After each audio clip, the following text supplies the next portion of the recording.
Imagine looking out your window and watching the familiar street in front of your house transform into a raging river, and the water is still rising. That was the summer of 2022 in Pakistan, a country 3 times the size of Vietnam, with a population of over 220 million people.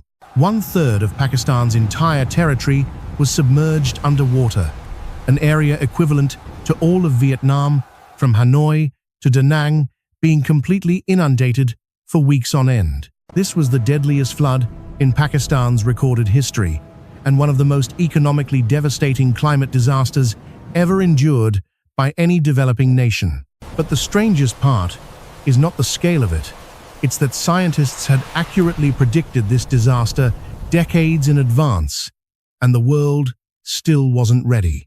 To understand why Pakistan is so uniquely vulnerable, we need to look at the geography of this land, a place where nature has built in perfect conditions for catastrophe. Pakistan sits on one of the most dramatic topographies on Earth, where some of the world's highest mountain peaks drop straight down to a vast flat alluvial plain within just a few hundred kilometers. The Indus River, stretching over 3,000 kilometers, originates in the Himalaya and Karakoram ranges, collecting all the snowmelt and glacial melt from some of the highest peaks on Earth. The Punjab and Sindh plains below are almost completely flat, with nowhere for water to drain quickly when floods arrive. It can only spread horizontally in every direction indefinitely. People here have lived and farmed according to the rhythm of this monsoon for thousands of years, building mud brick homes close to riverbanks and planting wheat and cotton on low-lying fields. The July to September monsoon season is normal and even necessary for agriculture. But in 2022, everything exceeded any benchmark ever recorded. In July of that year, Balochistan province in the southwest received rainfall 5 times its historical average, and normally dry streambeds suddenly transformed into vertical walls of floodwater. At the same time, record temperatures reaching 51 degrees Celsius in Jacobabad in the preceding May had melted an enormous volume of ice from the Karakoram glaciers above. Pakistan has over 7,000 glaciers, more than any territory outside the 2 polar regions, and that year, all of them were melting faster than normal at an alarming rate. The result was 2 enormous water sources, glacial melt from the mountains above and an abnormal ocean monsoon below, pouring simultaneously into the same single river system in the same summer. Rain gauge stations across Sindh province recorded August 2022 rainfall at 7 times the 30-year historical average, a figure without precedent in the entire observational record. This was the moment when all the warning signs accumulated over decades finally converged, and Pakistan had no way left to hold back what was coming. By late July, rivers in Khyber Pakhtunkhwa in the north broke their banks first, sweeping away the bridges that connected mountain valleys to the outside world. The town of Kalam, a popular tourist destination in the Swat Valley, watched the Swat River rise and erase the entire row of hotels and restaurants along its bank within just a few hours. Think about what happens when a mountain region is completely cut off. No bridges, no roads, no electricity, and no communications, while the water keeps rising. In August, the floods moved south into Punjab province, where the Indus, Chenab, and Jhelum rivers all simultaneously overflowed their banks within the same week. 3 major rivers overflowing simultaneously into the flat Punjab plain was equivalent to 3 enormous dams failing at the same time, with no escape route for the water. Peak. By mid-August, NASA satellite imagery revealed that an enormous inland sea had formed across Pakistan, wider in extent than the entire visible expanse of the South China Sea viewed from above. Sindh province in the south suffered the worst, as Lake Manchar, the largest freshwater lake in Asia, broke its banks and merged with the entire surrounding floodplain into one boundless sheet of water. The city of Sukur, and the Sukur Barrage irrigation system, a colonial-era structure built by the British in 1932, faced water flows exceeding every single design parameter it was built to withstand. Try to picture this. Sindh's irrigation canal system, stretching over 50,000 kilometers, built to carry water outward, now became the pipes that distributed the flood deep into every corner of the farmland.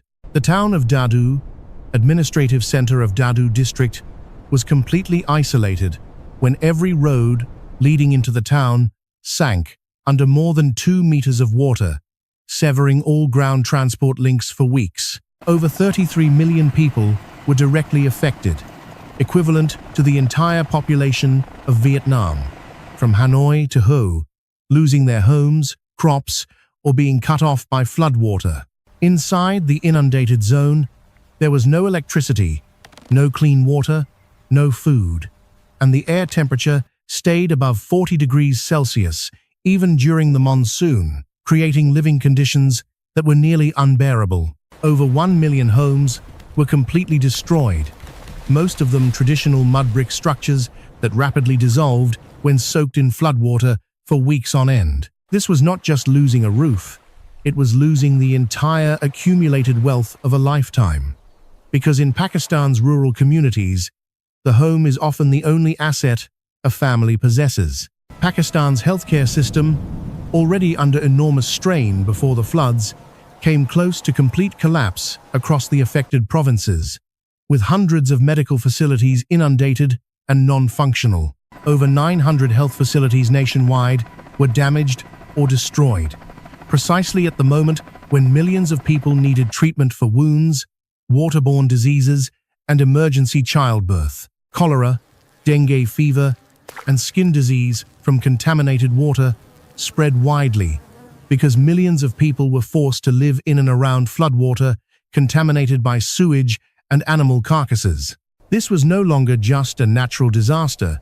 This was the moment Pakistan faced a water crisis, a food crisis, and a health crisis simultaneously stacked on top of each other in the same summer. 2 million hectares of agricultural land were destroyed, equivalent to wiping out the entire Mekong Delta of Vietnam in a single growing season. Over 700,000 livestock drowned or died from post-flood disease, wiping out the entire animal capital of hundreds of thousands of farming families who had nothing except those animals. Total economic damage reached $30 billion, double Pakistan's entire annual national budget, and the country had to face this loss while already standing on the edge of a sovereign debt crisis.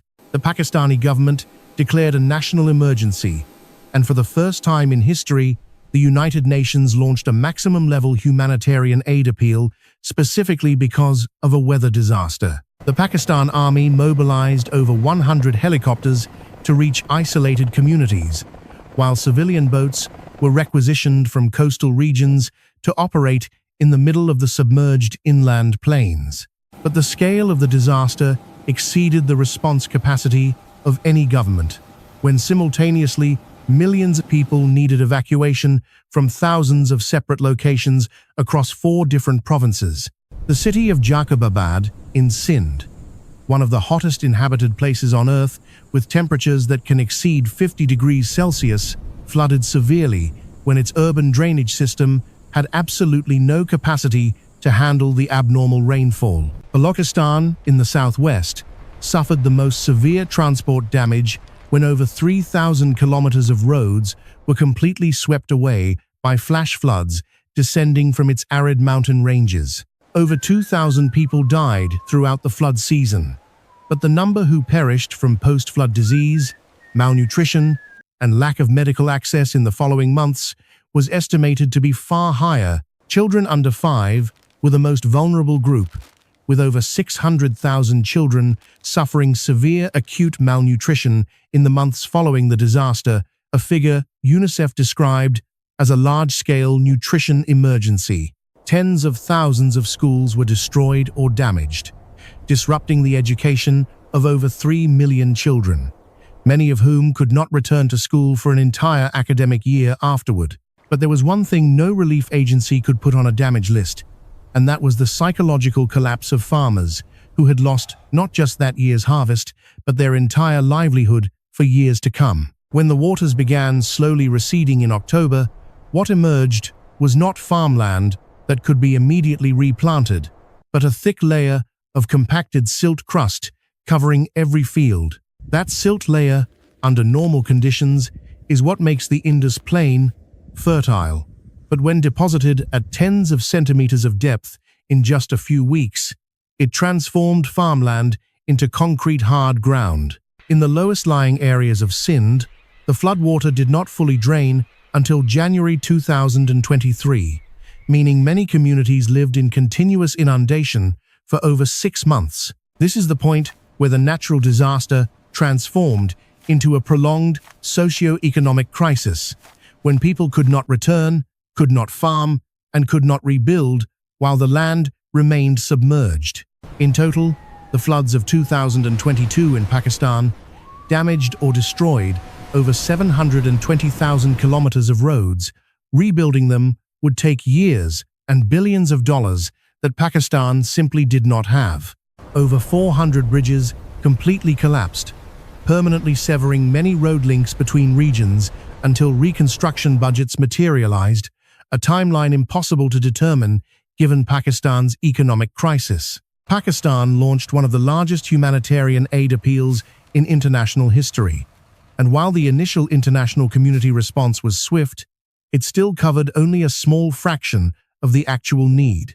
Pakistan's Prime Minister at the time told the United Nations that Pakistan contributes less than 1% of global carbon emissions, yet bears the consequences of the world's largest emitters, and that question echoed through every diplomatic meeting room. Because this is the essential point climate scientists keep returning to. The Pakistan floods that year were not just a natural disaster, but a human-made disaster, just not made by Pakistanis. Researchers from World Weather Attribution concluded that human-caused climate change made the rainfall behind the Pakistan floods of 2022 at least 50% more intense than it would have been under natural conditions. In other words, without climate change, the floods that year could still have occurred, but would have caused less than half the destruction. And perhaps millions of homes would not have been destroyed, tens of millions would not have lost their homes. This was not Pakistan's first historic flood. The floods of 2010 had submerged 20% of the territory and affected 20 million people, but 2022 surpassed everything that had ever come before. Experts warned that what Pakistan experienced in 2022 will become the new normal if Earth's temperatures continue rising, and not just Pakistan, but neighboring countries like India and Bangladesh face escalating risk. But while the climate debate played out at international conferences, farmers in Sindh and Punjab still had to rebuild from rubble with their own hands. No insurance, no reconstruction fund, and no social safety net. Hundreds of thousands of families lived in temporary tents or poorly rebuilt structures throughout that winter and into the following year, waiting for support that came insufficiently and too slowly. The story of Pakistan in 2022 is a story of accumulation. Decades of climate change accumulating in the atmosphere. Decades of vulnerability accumulating in the infrastructure, and one summer when all of it broke at once. Following the disaster, the government of Pakistan, together with the United Nations, published a national rehabilitation and reconstruction framework worth over $16 billion, but only a small fraction of that amount was actually mobilized in the first year. Pakistan faced a brutal paradox. The country that most needed money to rebuild was the country least able to borrow it, because those floods hit precisely when Pakistan was already inside an emergency IMF bailout program. This meant Pakistan had to negotiate reconstruction of tens of billions of dollars, while simultaneously implementing the austerity programs the IMF required. A vicious cycle with no clear exit. Pakistan's flood early warning system, operated by the Pakistan Meteorological Department, who did issue warnings before the disaster.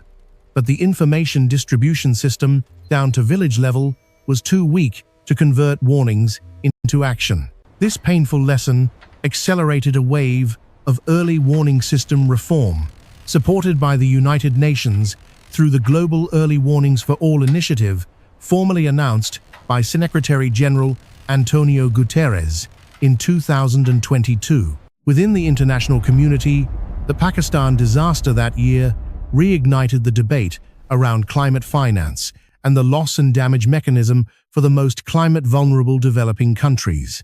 At COP27 in November 2022, just months after the floods, nations for the first time agreed to establish a climate loss and damage fund, partly due to the moral pressure of what had happened in Pakistan. But establishing a fund and having that fund actually operate effectively are two entirely different things, and significant debate over its scale, funding sources, and distribution mechanisms continues to this day. Pakistan began deploying geographic information systems to map flood risk zones in finer detail, and planned resettlement programs started moving communities away from the most chronically flood-prone areas. The Pakistan Meteorological Department received significant upgrades with new weather radar and automated gauge stations, aiming to improve flood warning lead time from 24 hours to 72 hours across many areas. Architects and engineers working in reconstruction programs began redesigning rural housing with higher foundations, better water-resistant materials, and structures able to withstand short-term inundation without collapsing. However, experts warned that no engineering solution can fully protect when 1/3 of a country's territory is underwater, and the only real solution must begin with reducing the emissions driving climate change at the global level. Because what climate scientists project is that the frequency and intensity of extreme events like this will continue increasing, not decreasing, over the coming decades, even in the most optimistic emissions reduction scenarios. This means Pakistan is not rebuilding for a flood that already happened, but must build for even larger floods coming in the future. A technical and financial challenge nearly impossible to overcome for a developing nation. But Pakistan is not alone in this challenge. Other countries in South Asia and Southeast Asia, including Vietnam, with its low-lying Mekong Delta and dense river network, face a similar risk trajectory in the coming decades. Floods in India, Bangladesh, and Myanmar in recent years show the entire South Asian subcontinent is becoming hydrologically more unstable, and today's record floods will become tomorrow's average. There is one particular thing about the floods of 2022 that few people mention, and that is how completely they expose the truth that no international financial system is actually designed to handle climate disasters at this scale. When 1/3 of the territory of a country with over 220 million people is simultaneously underwater, no humanitarian fund, no organization, and no government has the resources to respond at the correct scale. And that, according to experts, is the largest lesson from Pakistan that year. Not an engineering lesson, not an early warning lesson, but the lesson that the world is not yet ready to face the scale of the climate crisis that is coming. Returning to that moment, 1/3 of Pakistan underwater, 33 million people without shelter, and the monsoon clouds still building overhead. Those rains were not just water falling from the sky, they were the product of above-normal Indian Ocean temperatures, pulling more water vapor into the monsoon system than it had ever carried before. And those rains did not fall where they usually fall, but in anomalous locations, like semi-arid Baluchistan, which almost never receives heavy rain, overwhelming both the natural and artificial drainage systems that were never designed for such events. Because a warmer climate does not only mean more rainfall, it means rainfall falling in more anomalous and unpredictable patterns, breaking every historical model that infrastructure systems were designed around. Coastal areas of Sindh province saw Arabian seawater pushed inland by strong monsoon winds, combined with low pressure, making the low coastal plain attacked from both directions, from the inland floods and from the encroaching sea. The mangrove ecosystem of the Indus Delta, though severely degraded over recent decades, still served as a natural buffer, absorbing part of the energy of the seawater pushing in from the south. When the water finally drained and the silt dried out, one thing became clear to everyone. Pakistan had endured a disaster, both rooted in its own geological history and amplified by the industrial history of humanity. Pakistan's flat terrain, its rivers from the Himalayas, and the South Asian monsoon had created natural flood conditions for millions of years, but those conditions had never before been amplified by an atmosphere 1.2 degrees Celsius warmer. And that is why scientists say what happened in Pakistan should serve as a warning for every major river city in the world, not only those in monsoon climates, because climate change does not respect national borders, does not distinguish between developed and developing nations, and does not ask how much your country contributed to its cause. Sindh province, the worst-hit region, is also the land sitting atop the ruins of Mohenjo-Daro, one of humanity's first urban civilizations that flourished along the Indus 5,000 years ago. The builders of Mohenjo-Daro knew how to construct a city that could withstand the Indus floods. With sophisticated drainage and elevated house foundations, a lesson they left 5,000 years ago that the modern world has still not finished learning. And perhaps this is the most heartbreaking part of the whole story. The first civilization on the Indus Plain survived and adapted to its river for thousands of years, but the people living there today must bear the consequences of decisions made on the other side of the planet. More than 3 years after the disaster, many communities in Sindh and Balochistan have still not fully recovered. Rebuilt homes still lack clean water, reconstructed schools still lack teachers, and replanted fields still yield lower harvests than before. Pakistan's economy continues to feel the long shadow of that disaster, with persistent food inflation, partly rooted in the loss of agricultural production and infrastructure in the floods, and the poor continue to bear the heaviest burden. And while the people of Pakistan work to rebuild their lives, the next monsoon clouds are forming over the Indian Ocean, slightly warmer, carrying slightly more water vapor than the season before. The Himalayan rivers keep flowing, the Karakoram glaciers keep melting, and the Sindh plain remains as flat as an open palm, waiting for another summer, another monsoon, in a world that grows warmer each year. The question is no longer whether Pakistan will face another devastating flood, but when, and when it happens, whether the world will respond differently or be surprised all over again. Because after everything we know about climate, about geography, about the history of this land, the most frightening thing is not the flood that already happened. The most frightening thing is that every condition that created it still exists and is accumulating stronger. The glaciers melting faster, the oceans warmer, and the monsoon growing more extreme with each passing decade. When you look out the window after a long day and see the street in front of your home still there, remember that there are millions of people on this earth living in places where that certainty no longer exists. 1/3. That is the share of a country erased from the map in one summer. 1/3 of the territory. 1/3 of the agricultural economy. And tens of millions of lives overturned beyond repair. And the question the floods of 2022 left behind is not a question about construction, engineering, or weather forecasting capability, but a question about what kind of world we are choosing to build. Because when 1/3 of Pakistan went underwater, that was not Pakistan's story alone, it was the world's first field test of what happens when climate change reaches a densely populated, low-income, and highly vulnerable nation. And that test revealed that the international support system, climate finance mechanisms, and humanity's collective response capacity are all severely inadequate relative to the scale of the challenge ahead. We know this because Pakistan showed us, not through computer simulation, not through scientific reports, but through 33 million lives swept away in the summer of 2022. That summer, as the waters rose, Pakistan turned to the world and asked a question the world has still not answered satisfactorily.